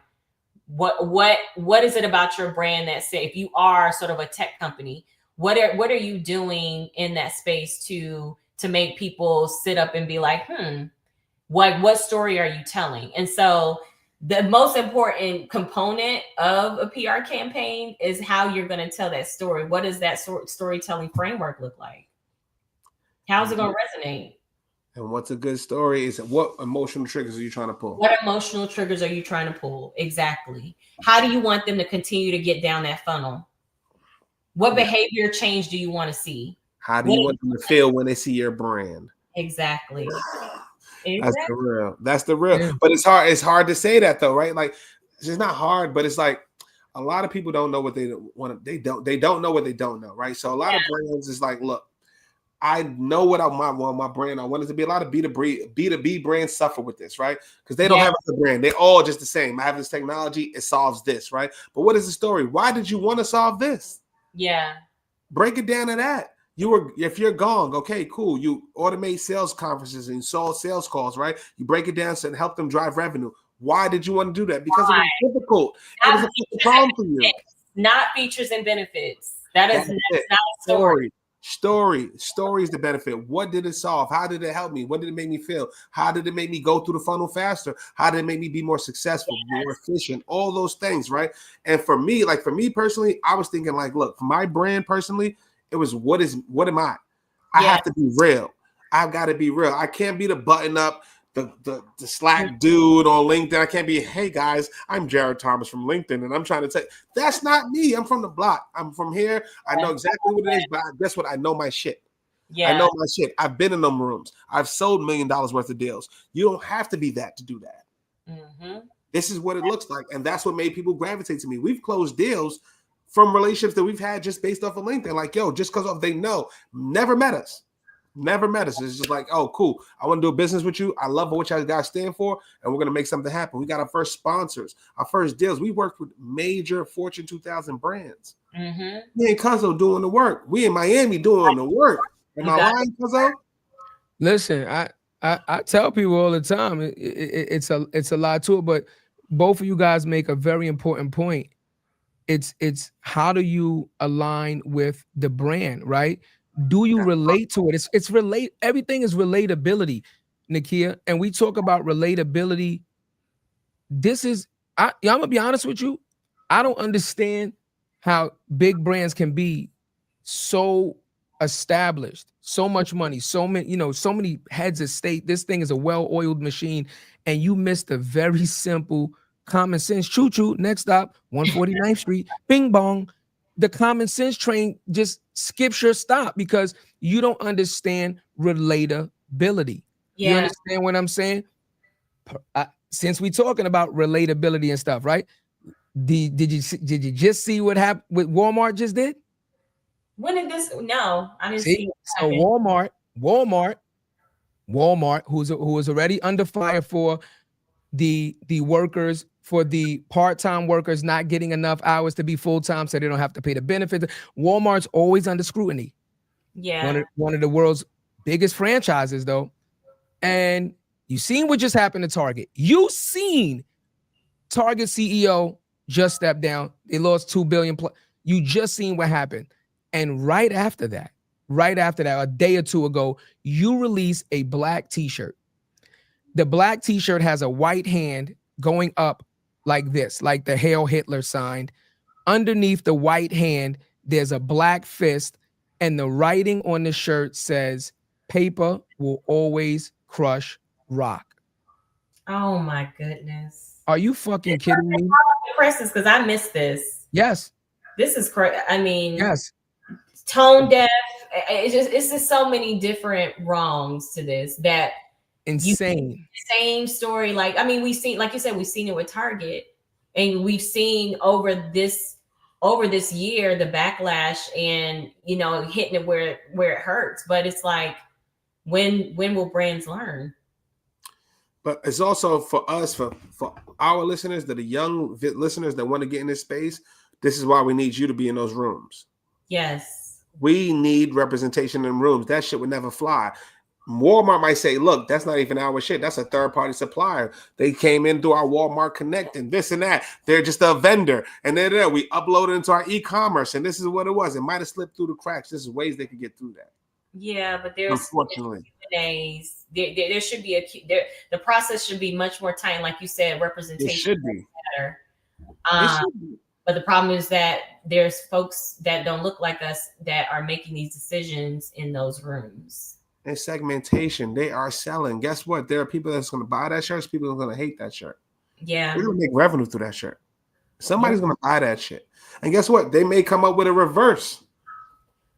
They are playing it at the highest level. I just look at the games I just look at the strategies that they play. What is the message behind it? Is it a manager pushing it through? Is it something that's above corporate? Did corporate sign off? Did the CMO sign off? I don't know the hierarchy on that, but at the end of the day, it shouldn't happen. But it's going to happen because it's capitalism. Crazy. I understand what you guys are saying. I understand what you're saying, but I have to disagree because Nikkia brought up what? Nikkia? Systems. These major corporations have systems with checks and balances in place. They have oversight. Right, within their own company to make sure that what sensitivity matters are addressed appropriately. There's no way that you're going to tell me again who is the check and who's the balances. That's the point. See that no, we don't know. We don't know.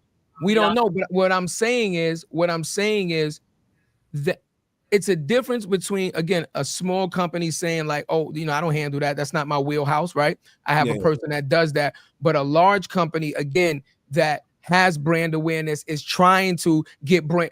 Walmart has brand loyalty. Let's just talk about it. Like it has brand loyalty. It has all of these things. You don't get all of these things by mistake, right? So that's what I'm saying.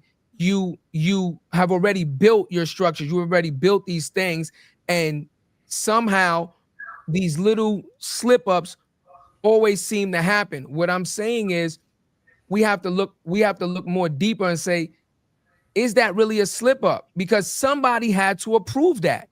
Yeah. Somebody had to approve that.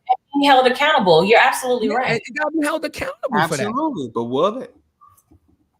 Will it is the question. Will it happen? No. There's no name underneath that ad. There's no credibility. There's a team that did that.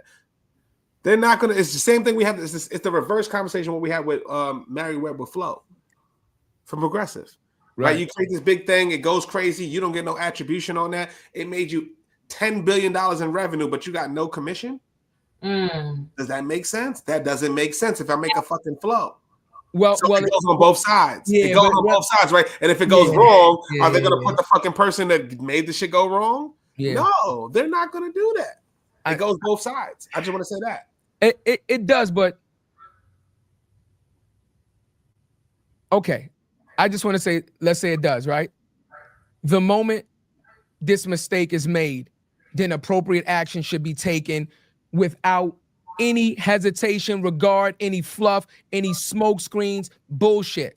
So when H&M first did it with the monkey sweater, right? The monkey sweater, and nobody said nothing until it was an uproar, and they waited. They knew it was an uproar, but they waited to see how much of an uproar it's going to be before they did. Then you already know that the response is bullshit. When it comes out and the community goes, listen, we're loyal to your brand, and that was very insensitive to our community and our culture, and you see it immediately. Whoever was responsible for that should be fired, and not fired behind the scenes, fired publicly, to let the people know that supporting your brand, that's keeping that company open, that we will not tolerate mistakes like these. That sets the precedent for people coming behind them to take their job more seriously and understand like that shit is not going to be tolerated at this company. The message that you send when you don't immediately do that, or you do like you said, because of what Target did, you hold these secret meetings closed off. Nobody knows what happened, but all of a sudden a fucking resolute. Now we don't trust you no more because what was so secretive about what you had to say. But we don't have no systems in place. That's the problem. Target happened as a grassroots organization. A pastor started that. Pastor Jamal, as a grassroots organization, and it just went viral. We don't have no system in place. If Walmart, whatever brand messes up today, who's going to be the person that's leading that?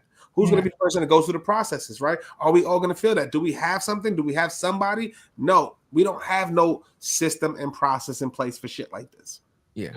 We don't. And I just want to let you know, a lot of the listeners are asking about the t-shirt, so I'm going to put the t-shirt up for anybody. I'm getting a lot of comments. What's the t-shirt? I've never seen the t-shirt, things of that nature. So I'm going to put the t-shirt up right now. Let me get it up on the screen. That's the t-shirt. Okay. So anybody that's viewing the t-shirt, this is what you can buy from Walmart. This is what I'm talking about. This is the topic of discussion right now, and it's absolutely tasteless, right? It should offend every black and brown person in this country because this is absolutely tasteless, right? So this is the t-shirt in question. This is nasty work. It's disgusting. That is diabolical to design that like that. This just like break today or yesterday? Like about 2 days ago. About 2 days ago. Yeah, that's crazy. Yeah. Yeah. That again, I understand creativity. I understand edginess. I understand pushing the limits a little bit. That fucking t-shirt is a clear and concise message. Yeah. That's what it is, right? And look, and see, shaking my fucking head, right? And all I'm saying, Nikkia, is when we build this brand trust, we go think about all the processes and the pain and sweat that you're talking about to build, right? Walmart didn't start where Walmart is now hundreds and thousands of locations. It started out one location. So it started out the same way every entrepreneur starts out, with a dream. I want to solve a problem. I want to do this. So imagine what it took for Walmart to start out, and any of these companies to start out one, brick and mortar or an idea and turn into what they turn into. Yeah. And that's why we're like, it's no way that you've been doing it for this long at that scale. And you're making those kind of mistakes. The problem, it's the same thing. Like the Bible was a different story 2,000 years ago. You know what I'm saying? Once your vision becomes somebody else's vision and somebody else's vision, you hire somebody else that is somebody else's vision. That's just what it is, bro. And the thing about it too is, as you scale, which you see what a lot of bigger companies do, and even like this is some of the things that we even talk about with our clients that are bigger. Like things can't operate in silos. A lot of times departments don't talk to each other. And I even say that like in the marketing ecosystem, the PR teams doesn't talk to the sales teams, doesn't talk. None of this can operate in silo. Like, I like that. I really like that. You know what I mean? And a lot of times as companies grow and scale, like obviously, shifts change, like business imperatives change for each department, things that and third. But at the end of the day, it's like you have to be able to speak to each other if we are speaking from the same Bible or North Star. Like we have that same North Star. These departments have to talk to each other. Now, that in no way like is excusable for that sort of situation that happened with Walmart. But I see it so much where a lot of departments don't talk to each other. And I mean, even in bigger companies, I think as companies grow, it becomes a for some reason, not much of a imperative. So I like that, Jared. Jared, I really like that. But that's what happens, bro. Like, I'll tell you right now, only one organization I've been in out of 7 organizations I worked in my professional career, I've ever spoke to marketing. Right. Marketing only wanted to holler at me when they know I was good at marketing. See? That's what I'm saying. That's the only time they hollered at me. That's one of the things, like, honestly, one of the best client relationships I had is that we were able to talk to product marketing. We were able to talk to the sales team.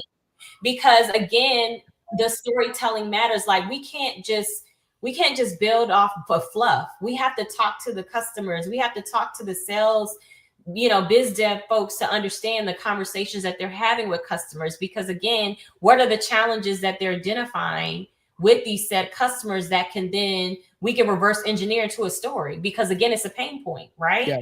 It's not about features and benefits. So that's important to not operate in silos across these organizations. Yeah. Because it really helps to build out, what PR is doing. We're all kind of working towards the same goal, but again, it has to work together and not in silos. We can't operate in silos. So that's but that's what I was saying. I said it last episode. Yeah. Sales, guess what? In their first year, sales is 70% of failure, right? Yeah. 70% of salespeople who ever get hired at any tech company are gonna fucking get fired in year 1. But guess what? We're the ones that's talking to the customer every day. Yeah. In that year, you might have had 500 customer calls. How valuable is that first party data? CRMs are terrible. Nobody's putting this shit in Salesforce. You have no clue what I said to this person. The next person who comes in that you hire has no clue that I had that conversation. Those conversations aren't being had, and it's all skewed data, bro. I'm telling you that at the highest level. That's just what happens, right? The best sales organization, the best revenue driving organizations, sales and marketing. That's why I love Maggie. That's why I hit up Maggie. That's why I tell you that story. Right. Maggie was like, boom, boom. I said, yo, I Slack Maggie. Boom, boom. We're on a conversation. I'm helping them with rebranding. I'm an account manager. Yeah. I have no clue. I should not be talking to the CMO. I should not be interviewing the CMO. But you see it. You know what I'm trying to say? Like, I have the vision. You have this. You know what I'm talking. So it's just like, put yourself in those rooms, right? But at the end of the day, when it's big scales businesses like that, bro, it's different segmentations of audiences. You have to make that one happy. You got to make that one happy. You got to make that one happy because they all drive revenue. So what is the message going to be across the board? Okay, right. I got you.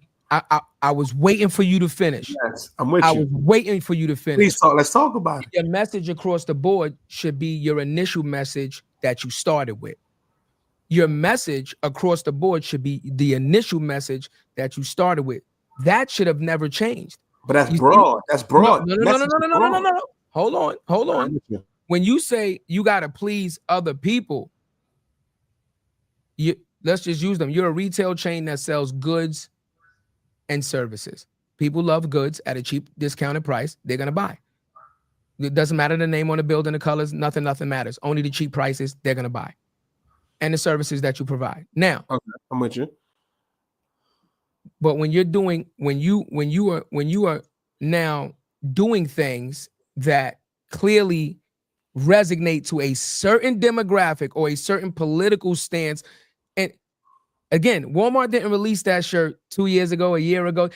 The timing is everything. Also, Nikkia, the timing of this thing. Look at the political landscape. I know. Look at what Elon did during the timing of this thing. How many coincidences can you have before it's not a coincidence? The timing of this, the shirt wasn't released 2 years ago. It was released. That's a whole nother different. No, that's what I'm trying to say. Like that's another highway lane. No, I'm just saying. All I'm saying is this. Nikkia said a very important thing. We reinforced it. Ladies and gentlemen, whatever your mission statement is, the reason that you're building your company, why you want to build your company, what problem you want to solve, what service you want to provide, that should never change, regardless of revenue. Because when you want to build brand loyalty, then the loyalty is to the day one consumers that are going to be your biggest advocates to spread the word of how good your business is. When you start allowing revenue to change your mission statement and the way that you're moving the company, that's when you start doing things that are detrimental to your bottom line. That's all I'm saying. That's all I'm saying. I feel that. Yeah, that's all I'm saying. So, all right, Nikkia. So we are shooting for 20 million. We're building this company. We've been talking about building. It's the way he said it. We've been talking about you grinding hard, huh? So shady. Yeah. Come on. 20 million. It was a good way. I'm joking. You haven't told us yet. We know you work hard. We've seen you've been grinding and you've been focused, but what you haven't told us yet is how Nikkia is taking care of herself mentally and physically. Do you take vacations? What do you like to do when you say, okay, I have to, the business is not today, the phone is not today, the laptop is closed. What do you do to take care of yourself to make sure that you're in pristine condition to continue to give your best to the business? That's a great question. Well, I feel like first and foremost, you have to, self-care is priority, right? Because if you're not okay, then you can't go out and make sure that your business is right. And you can't be whatever you need to be for anybody else. For me, it's about fitness. So you don't see my treadmill back here, but I got a treadmill back here. I try to do the piano. I see the piano. I try to do 2 miles a day. I have a dog. We walk every day. Nice. I do Pilates. I'm a class pass girl. Like I'm very big on that because for me, the fitness piece helps up here with the endorphins and all the things. And it just helps you, for me, to be more productive, right? I like to start my day off feeling good, getting on a treadmill, doing something outdoors. I'm a nature kind of girl. I just got back from Arizona. Nice. Did a spa weekend there. That was beautiful. I love, again, they had some great scenery, the desert, all that stuff speaks to my soul. So that's what I do to recharge. Okay. And I travel a lot. I mean, I do a lot of traveling. I've been to a lot of different places. Of course, we saw each other in Cannes. I've been to South America, a few, places there. I've been to Greece. I've been to, I still haven't been to Africa, but I'm a big traveler. So that's what I like to do in my free time. And I try to do it every couple of months. Like it. There it is. You see? Let me give you a little. Like it. So we're gonna have to ask you the selfish question before I know we wrapping up. Ask you a selfish question, sis. You met us at Out Front, right? What was your first experience of More Than a Title? We have to have it. This is gonna be for our sizzle reel. It was like I'm just curious, like first impression. Like when I first saw y'all on the panel in New York, I was stunned. I was like, wow, okay, I'm feeling it. Like, but the engagement and like how you guys just approach the conversations, I just love the rawness. And there was something authentic about, you know, how you all were sort of in those sort of spaces and places and having those real conversations. And I think it allowed other folks to be a bit more open and vulnerable. So that's what I appreciated about y'all. I'm like, I love like how authentic they are and just speaking your mind and also wrapping that into the business of what we are and who we are, especially as Black professionals in this industry. So that was my first. I was like, wait, I was taken back at first. And I was like, I like them. And then when I saw you at Cannes in the, you know, at the Inkwell Beach, when you interviewed Dr. Collins, I was like, it was a really good conversation. Like I was just telling you before we came on, I was like, it was just great. And so every time I see you, I feel like I've seen y'all like 3 or 4 times, just run into y'all 3 or 4 times. I'm like, it must be a reason. I can tell you the reason. We doing this shit on purpose. we gonna keep running into Nikkia, and eventually she gonna be like, we need to work together. I keep seeing you motherfuckers. We might as well do that. We got some bills to pay. play the damn thing. Listen, we got bills to pay, baby. Yeah, we gotta pay some bills. We'll be right back.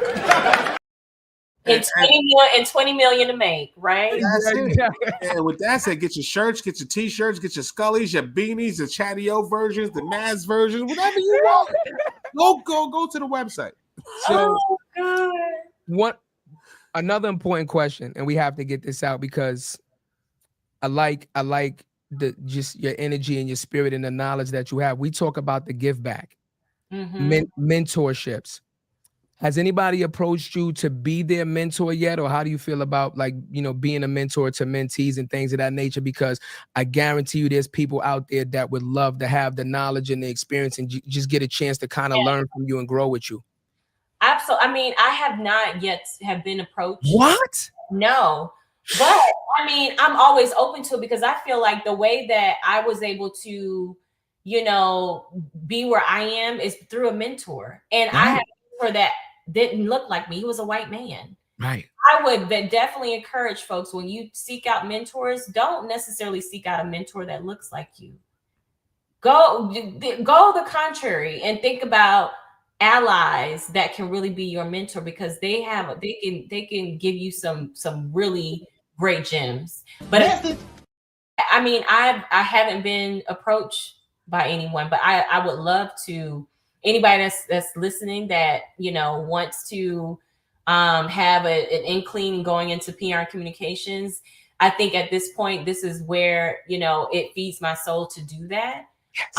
And I have to be able, I'm not a gatekeeper, right? Like I in order for the next generation of PR comms marketing folks to succeed, I got to give them the tools and the knowledge that I've learned along the way. So there's a shorter runway for them to be successful, right? So message. I haven't been approached, but I would be open to it. And now, you know, when I was in other organizations, I mentored other folks that, you know, obviously I led in the process, but no one that, you know, outside of that I haven't. So I'm definitely open to that at this stage of my career. That shocked me. I ain't gonna lie, cuzzo. I did. Is it bills to pay and 20 mil to make? Yeah, bills to pay and 20 mil to make. I love it. I'm surprised at that answer, though, Nikkia. I'm not gonna lie to you. Like, I'm surprised that nobody's actually approached you and asked you for that, because, like you said, that's the lifeblood. You know. Yeah. Only thing I will say to that is, once again, just remember our culture. We've been lied and misled to so many times.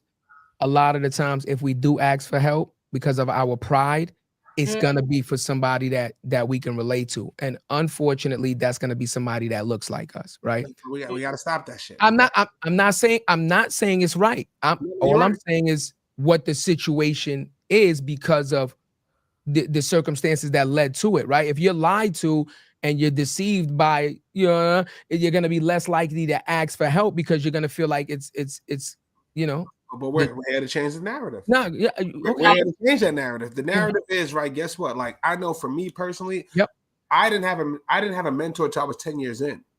I did it. It was Ken Gibbs. He was the SVP of BET. That's my dog to this day. That's my brother. And my other one was Solomon Choi. God rest his soul. He was the founder of 16 Handles. I just happened to cold call him, and we kept the relationship for 10 years. I never asked him for shit. Never asked him for anything. It was just show, are you good? Are you this? Are you that? And then we started building. And then guess what? Anything that we needed, because was he not? Yo, you're solid. Do we need you? Yo, solid. He's there early. Solid as a rock. Solid. I'm coming in the city. I'm in Long Island. I'm coming to see you, man. Let's go to Soho House. Let's talk. We became each other's therapists. I'm telling you right now. I used to hear every single thing. I used to get a Harvard Business Review course every time I talk to him.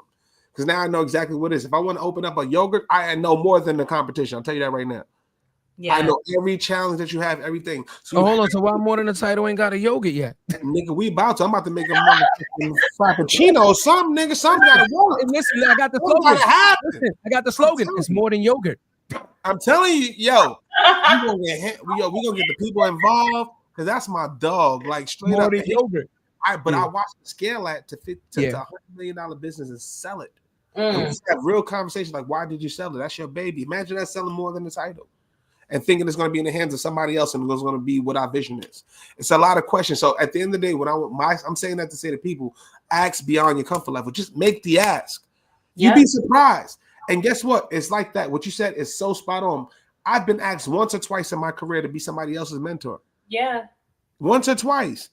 We can't wait for a motherfucker to ask. I can't wait. When somebody asks me, I'm like, yep, what's good? Let's go. I'm like, please use me. I'm not a gatekeeper.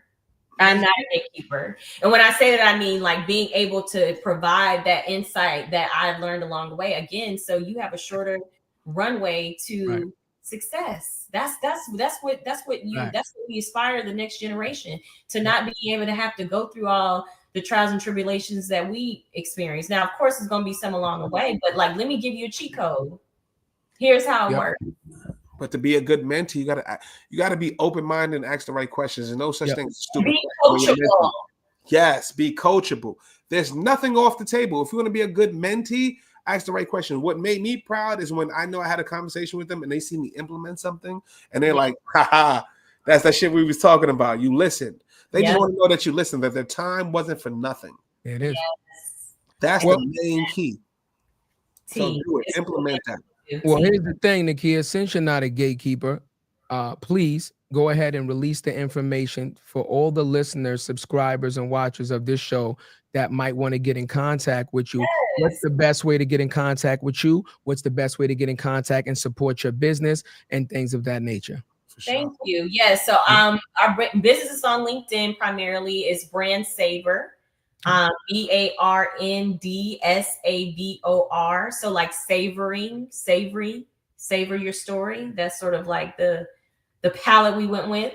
And you can hit me up on email, Nikkia, NIKKIA @brandsavor.co. So I'm here. And ladies and gentlemen, as always, if you're looking for a mentorship, if you want information, things of that nature, and you reach out, remember, she's running a business. Remember, she also told you she has a family, things of that nature, right? If she doesn't get back to you right away, it's not a slight to you. Give her some time. Be respectful, right? What we ask of all our listeners and our supporters when you're reaching out to our guests, they're allowing you and giving you their personal information to reach out, but please be respectful and understand that remember, it takes one person to kind of burn a bridge where they don't want to offer these services again because they're rubbed the wrong way, right? So if you're going to reach out, please be respectful of her time and understand her position. I love it. You know, Cuzzo, you want to do the welcome to the More Than the Title family. Since hold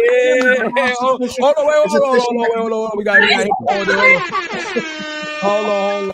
It's official. Now it's official. Let's go. Gosh. Gotta give him. And what that means, since we told you behind, off screen, whoever we spoke to before. We had 244 guests. You're the 244 guests that's been on the show. So Here we go. anybody who's been on our show before, anybody's gonna be after, the show's gonna go on. We going to this thing run out. I love the consistency. Y'all, that's how you got to be consistent, baby. That's it. There's a lot of days. There's a lot of we did 100 episodes just last year. We're on pace right now. This is our 71st episode of the year. Wow. And we're about to get we just confirmed 112. We got Gina from Martin. We about to go crazy out here. Love that. Yes. Crazy out here. It's just I ain't want to confirm real no cuz we about to go. You know, I'm gonna be honest with you, like Talk to him.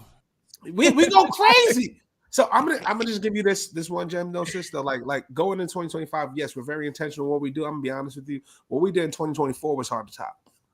We went in 2025 and we had a year wrap up end of the episode. We like, yo, what the fuck are we gonna do to top what we did this year? We've done CIAA, we've done Par for Peace, we've done Black Week, we've done Cannes, we've done so many. We've filmed in Raw. We've done so many crazy things. Yeah. And for an independent Black media company, like what we're going to do is we're going to celebrate every single win, every single thing we do. It is just me and Cuzzo. I'm just telling you what it is. Flowers. Yes. I love that. And wifey and our village. Yes. But mostly it's us. We got to turn on the thing and press record. We got to press the red button. The red button is hard as fuck. And to just stay consistent. Y'all are doing it. I love this for y'all. And like I said, every time I see y'all, it's just always great energy, and I'm always going to support because I you know, that's what it's about. We got to support each other in these spaces and places as we scale. So yes, I'm here for it. We only get in those rooms if we are that. Exactly. If it was anything fake, we wouldn't be in those rooms. Absolutely. We wouldn't be in those rooms. Like we've been what we preach to the detriment sometimes. Yeah. Of ourselves. And guess what? We're not going to change. We're not. Yeah, he's laughing. He's laughing to the detriment of us. We talk about this shit all the time. But we got to practice what we preach. Yeah. Change. Who the hell is going to Y'all be? might need to hire us. Y'all PR people. Yeah, Y'all we're might gonna get it rocking. No, we about to. We already. You saw my executive presidents. We gonna talk about some LinkedIn shit. I already got a couple of plays. That's what I do. I connect dots, baby. ladies and gentlemen, when you ask us while we're batting 1,000, you see the Hollywood square below us, Nikkia, right there? That's why we're batting 1,000, because we use the word phenomenal. We use the word phenomenal. And she didn't disappoint. Came on, and once again, like all of our guests, they opened up and she was vulnerable with you. She told you about her upbringing, told you about her religion. She told you about how her childhood and her religion was different than most common people, even though she was growing up in a predominantly Black community. You understand what I'm saying? And what that looked like. She told you about the village and her support system. She also was vulnerable enough to tell you about her relationship with her mother, how she valued her mother and the effect of her mother passing, right? When she got out of college, she chose not to leave home because her mother was ill. She stayed, sacrificing. You understand? Because again, it's the human factor. Yeah, we want to make money, but we have to invest in each other, and we have to invest in the people that are pouring into us, making us better people. Unfortunately, after that, she then moved on and started to move around to spread her wings and say, okay, let me see what I can do. Showed loyalty, but kept working, kept grinding, and told you, listen, when I started this, I started at the bottom, Actor. Listen, people, we're sending you this message, right? We're not saying success is not impossible. She's a perfect example. 244 guests show you that they're examples, but you have to start somewhere. You're not going to start at the top level, right? Stop being afraid to start at the bottom. Get your education from within and work your way up. And the key factor that she said is you got to keep going. You got to keep grinding. But also, let's treat each other the way that we want to be treated. Let's start putting that love back into the world and treating people the way we want to be treated, and letting that positive energy come back to us instead of all this negative energy out there that we have, and we'll be in a better place. We also talked about business models. She said, listen, I funded it on my own, right? Now, just be clear. If you're going to fund a business on your own and you need business credit, you have to have good personal credit. That's a little tidbit for you, right? So you got to put in the work again for yourself before you can grow the business. All that to be said, she told you everything. She showed you. She's still working. She said, I'm not stopping till at least we get to 20 million, which reiterates what I say every single time to end off this motherfucking show. The dream is free, but the hustle. Well, that's so separately, and that 20 million ain't coming without that hustle, motherfucker. We gonna see y'all on Thursday, our second favorite pod day. It's your favorite podcast, More Than the Title. Who but us? Peace. What you know about me? Seen it all, heard it all. Oh, what you know about me? I done it all, just one.